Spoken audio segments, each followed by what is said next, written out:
letter, wasn't it? Apps. All right. Paul, hard-fought game today. Battled well, but not the result you wanted. Obviously, your thoughts. Yeah, probably that. Not the result we wanted. I want to win. And in the second half, I thought we played really well. First half in spells, we passed the ball properly. Second half, created some decent chances. But conceded a set piece. When you do that, it's difficult to try and peg a team like Radcliffe back, who are physical and well drilled. So, no, really deflated, to be honest. Because you got a bit of a reaction. That's what you were looking for. But then their player, unmarked, back of the box, drives it home. Yeah, frustrating. It's just, we speak to the lads after. Listen, I'll be honest, I'd rather come into the dressing room and the players are saying that we are all over the place, we don't know what we're doing, we're cut wide open, but it's not like that. I open it to the dressing room, I always do. I'm very open with the players. So yeah, just errors at the moment are costing us, but ultimately I put that group together, so that comes down to me, and I will be making changes. How did they react to you after Saturday? Was it a positive reaction? Yeah, fine. Listen, I'll always protect the dressing room. That's my job. I'll protect the dressing room. What happens inside there stays inside there. I'll never come out and individually slaughter someone. I've came out and said the performance was pathetic, but why should I bother lying to people? That's the truth. I didn't criticise any individuals, I said collectively, and when I'm criticising, I'm at the top of that. I'm at the very, very top of that. So first and foremost, all the criticism should come my way. It's me. I've built the team, I've made the decisions, I've made the subs, ultimately it's down to me. Have you come to some conclusions over the weekend? You've only had a day to think about it, but you said you would take players out of the squad, maybe even leave the squad altogether. Have you had a chance to work through that now? And do you know what the underlying problems are, Paul? Yeah, if it wasn't a bank holiday, we'd have moved a few out. I'll move a few out. You've made your mind up on Yeah, that? I've made my mind up. Yeah, absolutely, I've made my mind up. It's not a knee-jerk reaction because we lost the day, but it was something that's been building up. I don't think we've quite got the reaction from players that we were hoping so. There's a lot of players that have been picking up little niggling injuries, and to be brutally honest, we can't carry players like that. We can't carry players that are just going to pick up little injuries here and there. Nadu Cici's struggling. Chris is, I don't know if he's completed much of training week. Is struggling. Gus Footer's obviously away for a scan, but Kai Williams is struggling. Eno Into struggles at the moment to complete a game. It's not excuses. It's not an excuse at all. I don't want it to look like that. It's me just being honest. There will be changes in the next couple of days. Can I name some of the players I thought did do well? Matty Richards in the middle, Amari Sterling James always seems to give you a consistent performance, doesn't he? And there's plenty of promise from the likes of Ento and Leani Edwards. Yeah. Another one, Alani was struggling a little bit, so I had to get him off the pitch. Same with Eno, two players I thought done really well, and I know it probably looks to the side, you think, why would we take them off? But he's struggling. If they can't continue, they can't continue, so we try to get fresh legs in. But listen, I'm not just talking about players, new signings or anything like that. I think the group in general, I think there's one or two that haven't quite reached the standards of last year.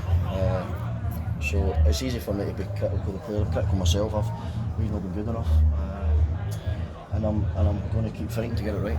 So could we see new players then in time for Alverton on Saturday? Do you think? I hope so. We first and foremost we're going to free money now. That's me being honest. We're going to move players out. So and I'm now at the stage where I don't want to wait. I don't want to just keep waiting and to see who's available to come in. I need to act now. I need to have funds to go and change the momentum of the season. And does the chairman back you on that? He's with you on that?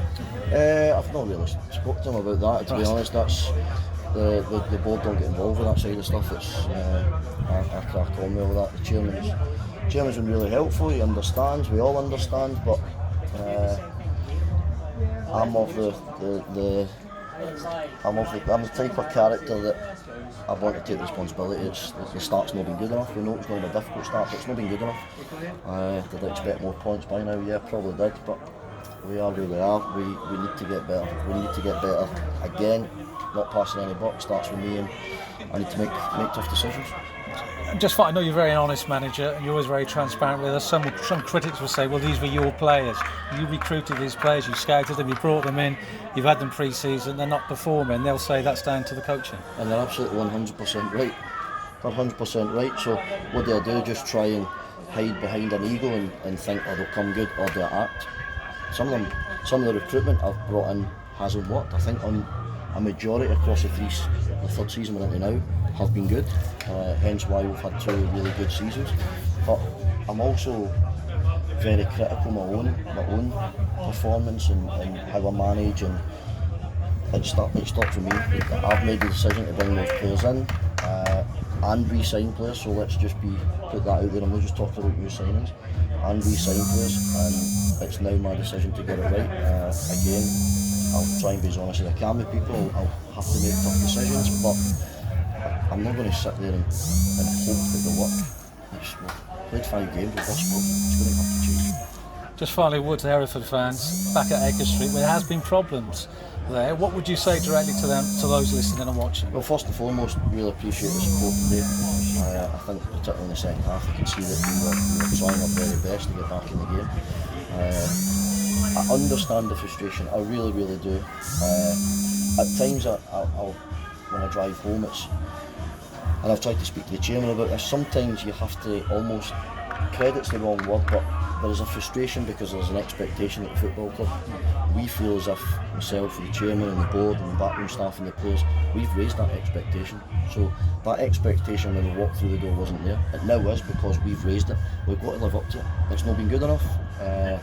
Myself, the coaching staff, the backroom staff, the football club, as a whole, right through pre-season, right till today, it's not been good enough.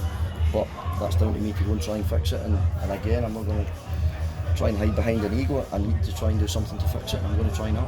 Are you confident you can do it? You can fix it? Yeah, listen, I'm absolutely confident. I know we've lost games of football, I get that, but I haven't just turned into this terrible, listen, I'm not going to come out and say I'm a brilliant football manager. I've only been managing for just over 2 years, but the backup's there. We've came into the club at a really difficult time.